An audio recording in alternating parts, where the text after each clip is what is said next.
The world is looking at the coronavirus, the COVID-19, and in every language and every part of the world, people are concerned with a virus, a plague, a pandemic. They are concerned with issues on the outside. And so they purify their bodies, they purify their homes, they isolate socially, they move around in the streets and avoid each other. What we want to look at and what is vital for our success is that inside there is also another spiritual plague, a spiritual pandemic, which is of critical importance for those who want a complete solution. When we come out of the pandemic, will we go back to what we are doing?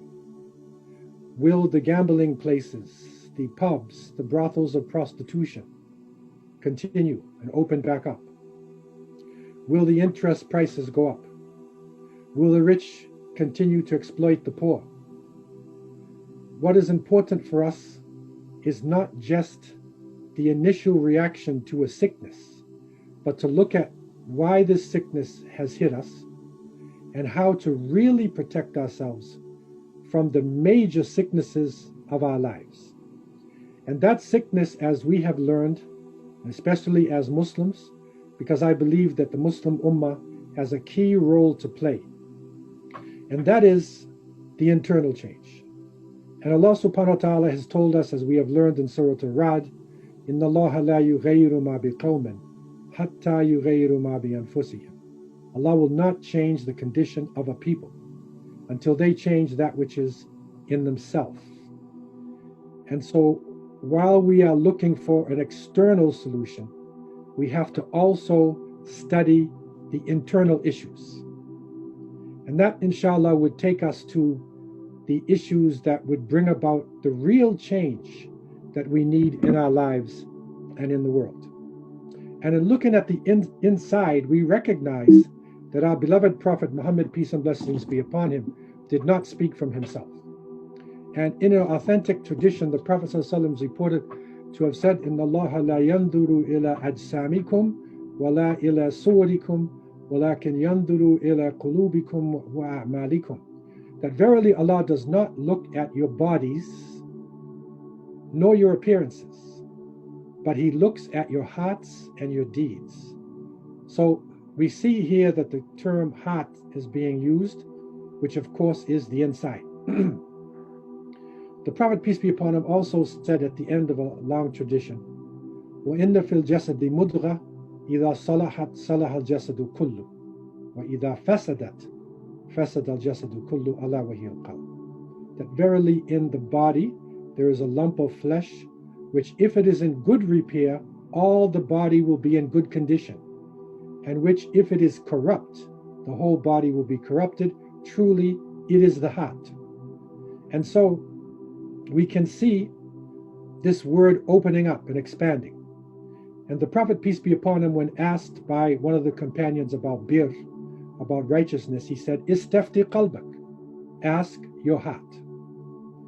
When the companions would line up for salat, he would tell them, shoulder to shoulder, come close, so your hearts will not be divided.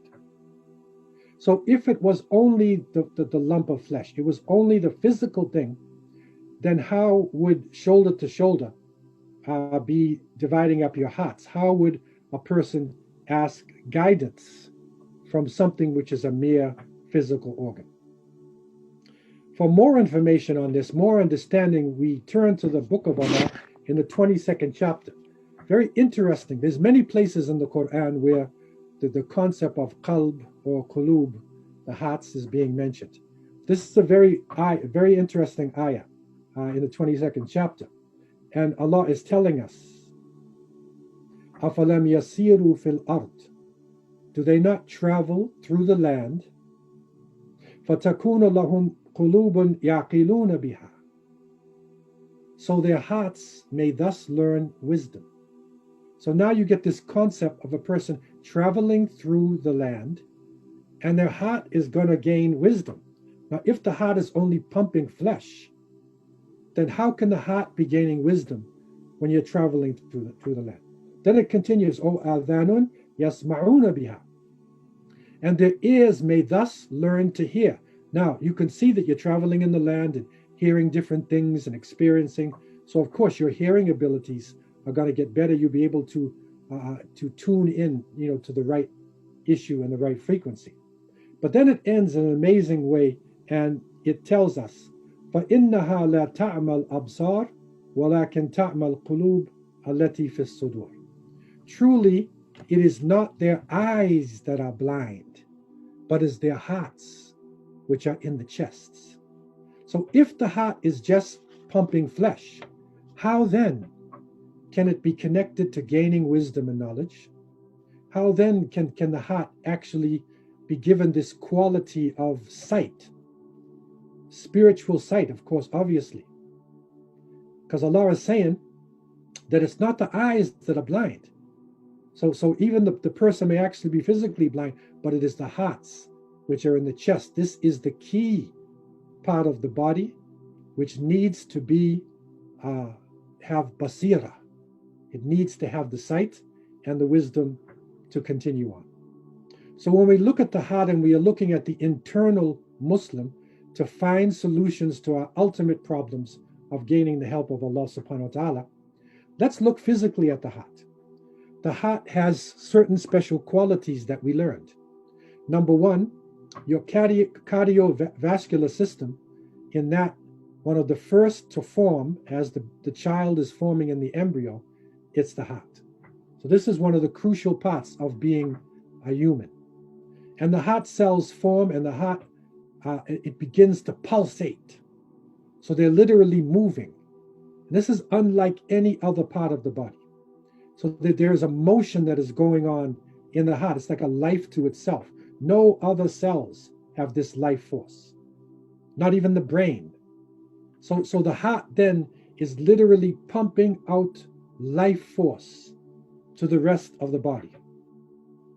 The heart is 5,000 times stronger than the brain. This is a very important concept, because we used to think that the brain was the key issue, that the mind is like the hard drive. It is the computer, which is helping the body to function, which is telling the heart what to do, telling the hands, the arms, everything. Your computer controls you. No. The heart is 5,000 times stronger than the brain. We also learn that the heart actually governs the body, that the heart has a brain of its own, an organized network of nerves and plexi. Think about this, that the heart itself has got a brain. So the heart literally is a life organ, pumping life, and it also has a type of intelligence. Because remember, there is IQ and there is EQ. IQ is your intelligence, your hard drive. EQ is your emotional intelligence. And so if a human being has lost the function of the brain, they can still be alive, because what's pumping the life is the heart. And we have learned from the scholars that the heart is literally the door to the soul. So the heart is still pumping, the soul is still alive within that body, and then death comes about when the heart is giving up, and then the soul leaves. So every cell in the body is permeated with life force from the heart. So it is that pumping of the heart that is the engine that is really pushing the human being. And what is important now is that it's not just pumping the blood like maybe the engine in a vehicle, but no, it has a brain. It is giving direction. It has wisdom. It has spiritual and physical sight. Another amazing finding by the scientists is that the electromagnetic field of the heart has been measured to be 3 to 4 feet from the body. So literally, there is a field surrounding us. And this type of light-based energy is surrounding all individuals. And in a sense, emotions can affect the field. So somebody might come in your presence and you might feel a type of fear. and you're not sure why, just a human being. You look at the person, but you're feeling something negative. That is the energy, negative energy coming out of that individual to you. And people are in different levels of sensitivity as far as that energy is concerned, or knowing the energy.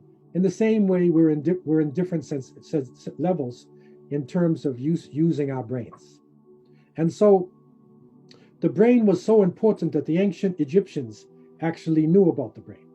And remember that Allah has sent prophets and messengers to all nations and all tribes. I was shocked when I found this information in ancient Egypt. It was that, based upon my understanding from Islam, that the Prophet ﷺ said, "Innamal a'malu binniyat." Your deeds are based on your intentions, and everybody will get what they intend. And he said that the place of your intention is the heart. Again, see, it's not just a physical thing pumping blood. You know what the ancient Egyptians said? They said that when a person dies, there is a type of judgment that is going on. This is an ancient Sharia. This is knowledge coming from a prophet, showing them about the next life. And they said that if the judgment, if the heart is in one part of the scale and it's heavier than a feather in sin, then that person is going to suffer in the next life. So they're saying that you must have a clean heart when you are leaving this world. That's a very important concept. Remember it, that you must have a clean, sound heart when you are leaving the world. But the heart itself, as the scholars have shown us, and referring to the great scholars, Imam al-Ghazali, rahimahullah, Sheikh Uthman Danfodio, rahimahullah, who was the great sheikh of the desert region of Africa, of northern Nigeria and the Sahara, and one of the great Maliki scholars in that part of the world. They looked at the heart. They looked at the internal person. And this is crucial for us because, again, this is the spiritual plague on the inside. This is what we need to look at. It's very vital, in the same way that we're trying to understand all of the issues, all of the ways to remain pure and clean, so the virus, which is a poison, this toxic virus, doesn't enter into our body. Similarly, we need to look at what's happening inside of ourselves, so that the toxic virus, spiritual virus, does not come out of us. So this is a different concept now. But really, ultimately, especially for Muslims, this is the one which will make the difference. Because Allah said He will not change the condition of a people until they change that which is in themselves. And so the scholars, and I found Sheikh Uthman Danfodio, rahimahullah, and his Kitab al-Tafriqa, in one of the many books that he wrote, he spoke about Amrad al-Qalb. What are the diseases of the heart? And the scholars would look at the heart, as this center, this spiritual center inside of every human being. And it has like a wall around it. It is protected by certain qualities that the person picks up. And we learned about tawakkul, depending on Allah, and taqwa, and we learned about rida, being pleased with Allah subhanahu wa ta'ala. We learned about sabr. There are so many good qualities that we are learning which will strengthen the person from the inside. But there are also diseases of the heart. And those diseases include, as we had understood, kibr, which is pride. And pride generally is dealing with something that is external. I'm proud of my color. I'm proud of my language. I'm proud of my people, my passport. It's something on the outside. And the great scholars showed us that we need to deal with this pride, because if you don't, we will fall into the category of Iblis, the shaitan, wa'iyadu billah, who was so arrogant in front of Allah subhanahu wa ta'ala that he is cursed right straight to the day of judgment and would be punished in the next life. So pride is a dangerous quality. And I believe, in looking at the Muslim world, this is one of the key issues that we will have to face as an ummah, as a nation, as we go on. Because pride, when the person starts feeling that they're better than anybody else, it can lead to tribalism. My tribe is better than others. My race is better than others. And this is one of the big problems that we are facing. So, in order to deal with this, there is a spiritual way to recognize that ultimately Allah subhanahu wa ta'ala is the one that controls life and death. And we start very simple, as a simple piece of liquid, and we go to a clot, and we are very humble in the beginning, and we will leave this world in a humble way, and we will go back down into the ground in a humble way. So why are we proud? You can also fight pride in a physical way by doing hard labor, by not being so proud of our physical self and proud about our reputations. Another one of the diseases of the heart, and these are all very important subjects that we need to look at in details, is this ghadab, is the anger emotions that come out. And when there's too much anger, then the person is in trouble. Because with too much anger, they lose control and they foam at the mouth and they strike and they hit. If you have too little emotions, you can also be in trouble. Because Muslims will see their brothers and sisters suffering in the world and not feel any emotion. So what we need is i'tidal. We need a balanced form of emotion inside of us.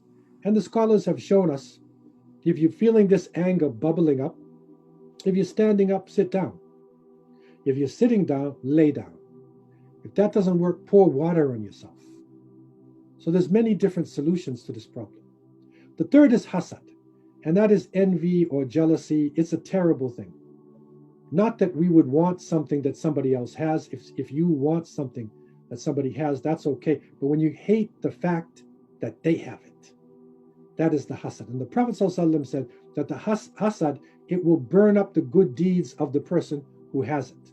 So it'll destroy the person who is hasid more than the mahsud. So the person who has it will get worse than the one that he's actually jealous of. The fourth one we want to look at in very simple terminology, it's well known as riyah, and that is doing acts of worship to be seen by people, showing off in worship. This is a terrible thing. It's even classified as a minor form of shirk. The fifth one we want to look at tonight is ujub, and that is conceit. And that is a real disease of the heart. When the person feels that it's either my way or the highway, they are so conceited about themselves.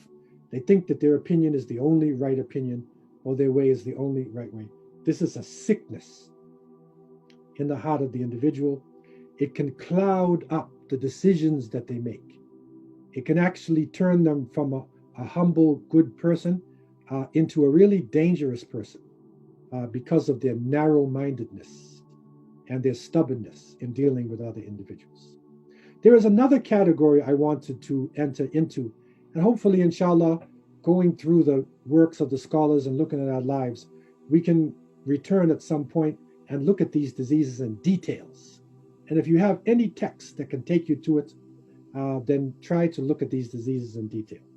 But there is something else which is extremely important for us to understand. And the heart itself being shown as this beautiful gem which is inside of the individual, not just the physical heart, but the spiritual heart. Around this beautiful castle is a wall. And that wall is our protections of taqwa and tawakkul ala Allah and patience and rida, being pleased with Allah, all these different good qualities that we have. But there is what is called madakhil iblis.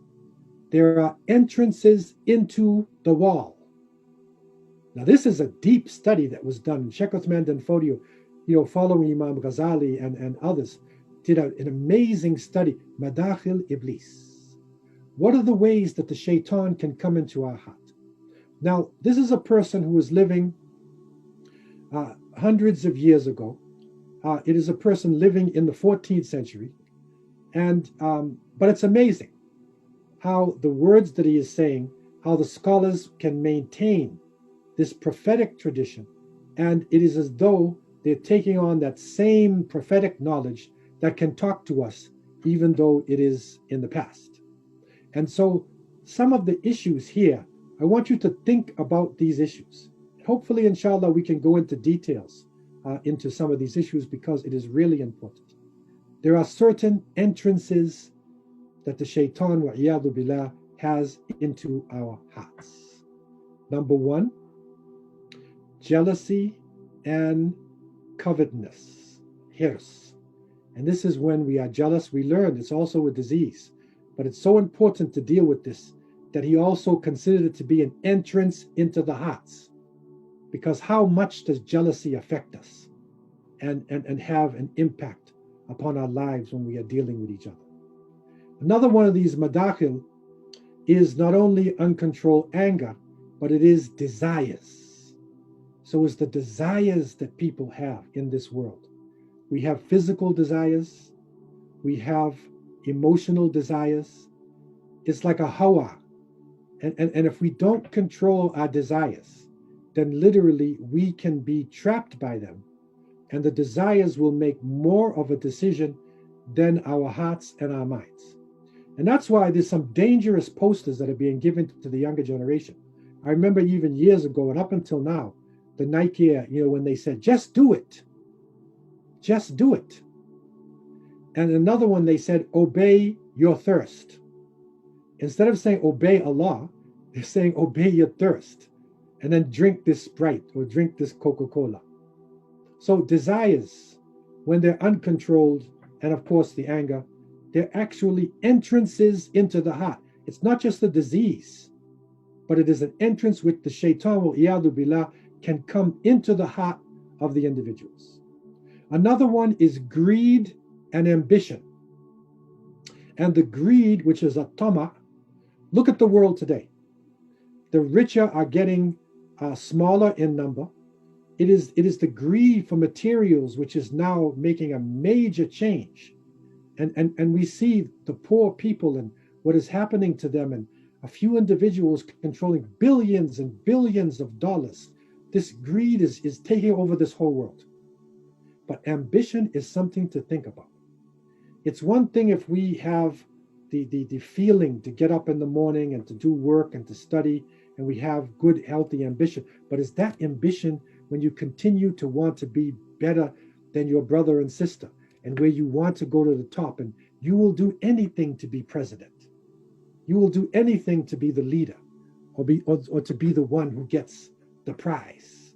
So when this ambition gets distorted, then this is an entrance, literally, that the shaitan, will iyadu billah, can have to enter into our hearts and cause confusion.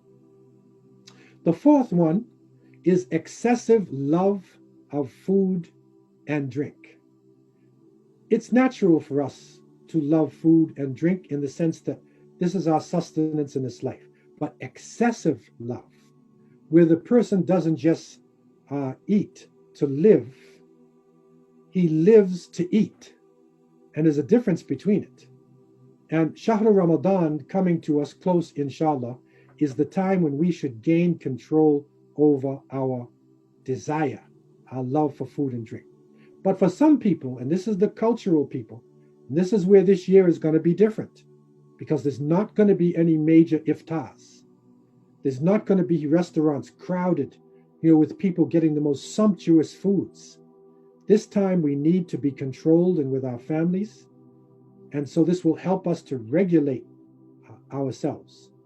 And this is one of the beauties in the month of Ramadan, to give us that balance that we need. So when it goes out of control, this is literally where the devil can come into our hearts and destroy our lives. Another is haste. Now look at these points. This is like he's talking to us. The Sheikh said haste, al-ajala, accepting necessary acts of worship. And the Prophet ﷺ actually said, al-ajala min ash-shaytan, that haste is from the devil. And so we need to think about issues before we jump into it. Young people, especially males, they want to get married and they just rush into the marriage. They don't think about it.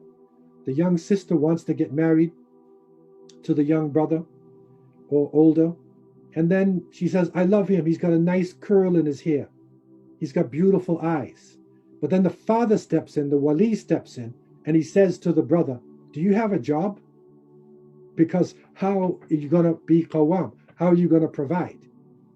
And that's critical. You need to think of all the different qualities. Is that individual suitable for the marriage?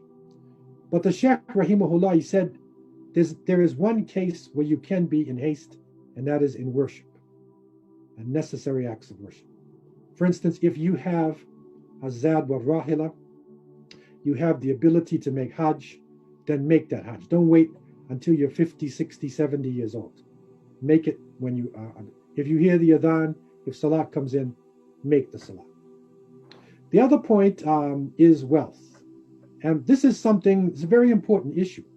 If wealth exceeds the basics, we need a certain amount of wealth to survive, to live comfortably in this world. There's nothing wrong with that. We need a certain amount in order to protect us. But when it exceeds the basics, when we start hoarding wealth, so we have so much more than we actually need to live a decent life in this world, then the wealth, al-mal, can actually be a killer to us. And the Prophet ﷺ said, Inna li kulli umma fitna wa fitna to ummati al-mal. Every nation has a trial and test. And the trial and test of my nation is wealth. And we can see it happening with some nations that have the strongest economies. They are more wealthy than any other people in the world per capita.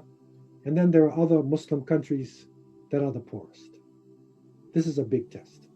But remember, when that wealth exceeds, it becomes a madkhal, an entrance for the evil one into our hearts.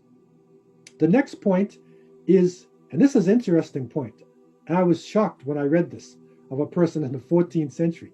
He said, fanaticism in the madhab, the school of thought, and following whims.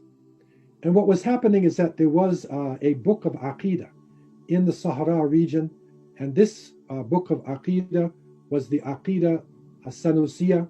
It was done by the Sanusi movement, and it was a book of Islamic beliefs, and people were taking this and they were becoming fanatical with it, and they wouldn't accept other Muslims on their basic Islam. They start questioning their concept. Where is Allah?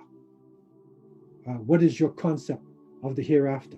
They would start questioning, even though the person might be humble and simple and need direction. And they would judge the person based upon their answer, and it caused extremism. We are facing the same today, where some of our scholars and young people, students of knowledge, are more involved in jarh wa ta'dil.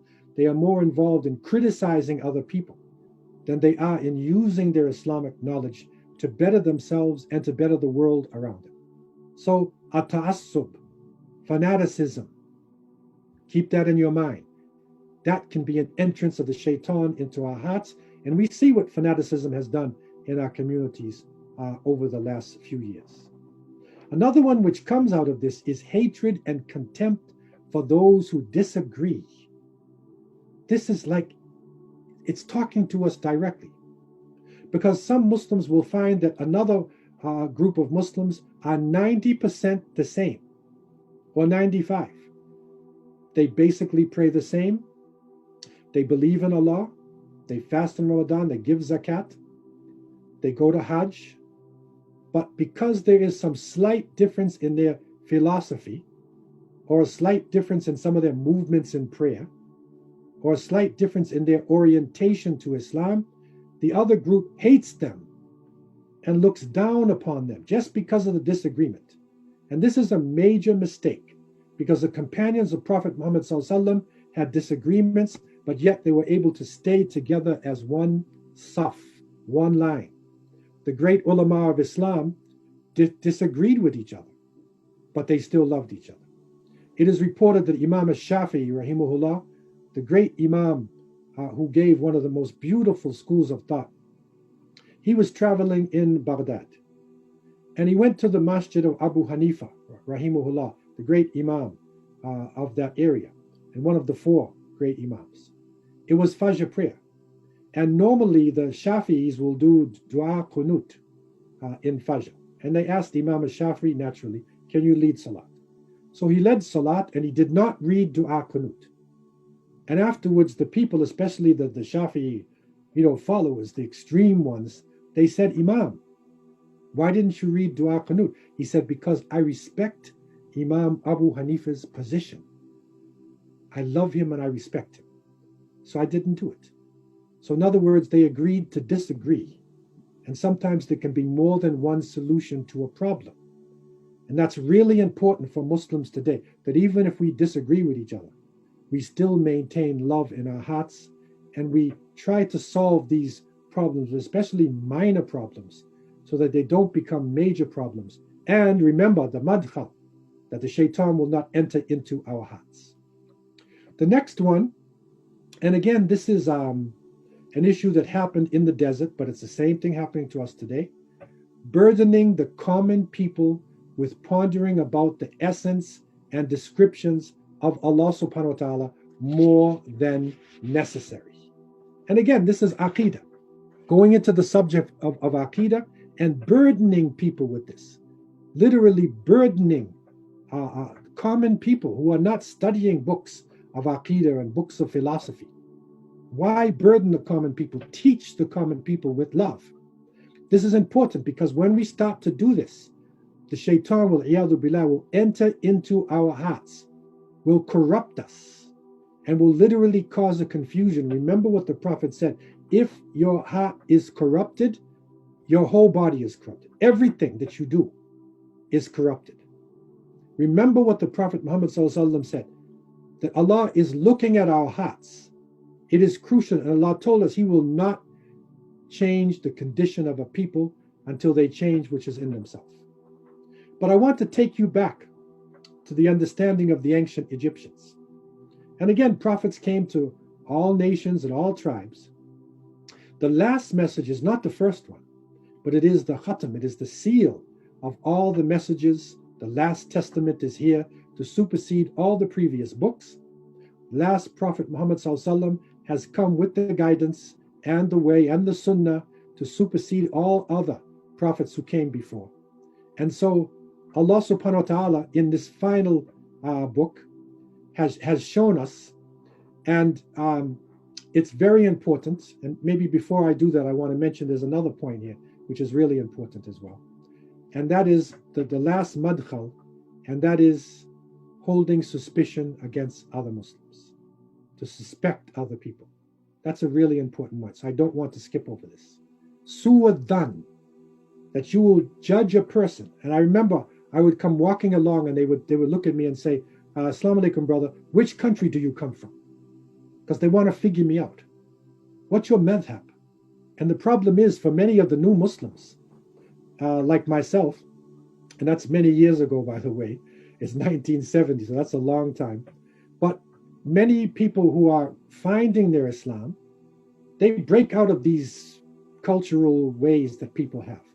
And so in Medina and in Mecca and big gatherings, we could judge everybody by their clothing, and their hats are the same. Every nation has got a uniform, like a police or the military or the navy or the firemen. And so a brother comes walking along with a Nigerian hat, with a Moroccan top, with Pakistani pants and Sudani shoes. He's getting the best of all worlds, right? And so they say, that's an American. That must be somebody from the West, right? They can't judge the person, so they don't know what to do. But actually, we should all be benefiting from each other's culture, and we should not suspect each other and to make judgments based upon these issues. Prejudge is called prejudice, prejudging a person. So this issue that the ancient Egyptians had, remember, and which is finalized in our Sharia, is that when you leave this world, you have to have a solid heart. Your conscience, or this inside beautiful vessel of the heart, which is not just a physical thing pumping, the blood, which is, that spiritual side, that spiritual conscience of ourselves, the door to the soul, it's got to be sound when we're leaving the world. And Allah tells us very clearly in Surah Ash-Shu'ara, verse 88, Allah tells us, يَوْمَ لَا يَنْفَعُ مَالٌ وَلَا بَنُونَ إِلَّا مَنْ أَتَى اللَّهَ بِقَلْبٍ سَلِيمٍ. Almighty Allah says, the day on which neither wealth nor children will be of benefit except he who comes to Allah with a sound heart, free of evil, right? Qalbun salim, remember it. So it's the beginning, your niyyah, places in the heart, it's the end, it's the inside. It is the basis of whether we will gain the change from Allah subhanahu wa ta'ala. And so this is crucial for us, that when the month of Ramadan comes on us, inshallah, we take this time, do some studying of the great scholars, look into the internal Muslim, not just the external, because there may be some slight differences in the way we carry out Ramadan. There may be some slight differences because this is new for our community, being stuck inside of our homes. We can't go out to the mosque. If there are differences between us, there should not be hatred in our heart. We should make our understanding clear, but our hearts need to stay clean. It needs to stay pure. This is crucial for us to come out of this month and gain the true change from Allah Azza wa Jal. So I leave you with these thoughts, looking at Madakhil Iblis. What are the entrances? Shut the doors with all of these issues. Shut the doors with the diseases. Cure the heart. Cure it with taqwa, the consciousness of Allah. Cure the hearts with tawakkul ala Allah, depending upon Allah subhanahu wa ta'ala. Cure the hearts with patience, sabr, with rida, with having that real love of the creator of the heavens and the earth.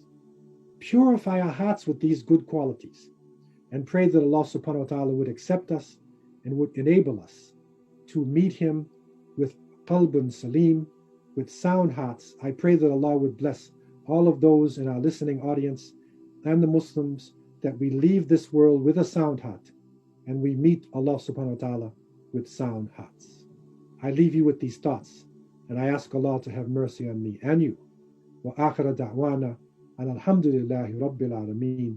Wassalamu alaikum wa rahmatullahi wa barakatuh.